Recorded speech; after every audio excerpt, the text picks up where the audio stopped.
sasabihin, gusto ko lang linawin. Babae po ako, huwag niyong tingnan ang alanganin. Pero bakit madalas akong napapagkamala na bakla sa amin?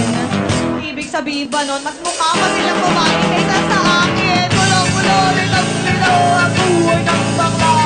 Sinulunod ang hirap sa hinaan ng bakla. Kulo-kulo, litang-lito, ang buhay ng bakla.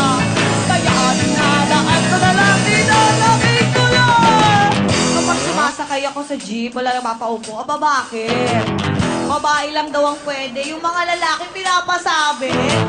Kaka-imperna, nagtimpi na lang ako, hindi na magalit.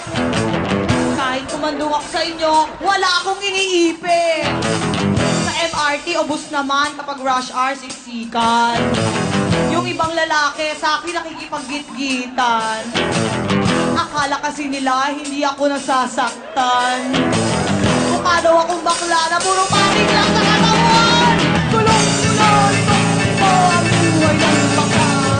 Sinulong ang hirap sa hinaan ng bakla. Kulong-kulong, ito ang buhay ng bakla. Kaya hinanaan ko na lang dito, nakito lang. Ano bang nasight nila? Yung harot ko, tsaka gaslaw.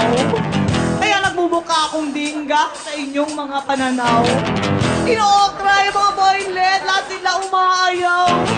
Wala akong puto-bongbong, binibenta ko, ibalito! Madalas kasama ko bading, kaya ganyan na rin ang tingin. Pero isa ako dalagang Pilipina, kahit bali-balik na rin. Parang bading lang sa palabas, pero sa loob, girl pa rin.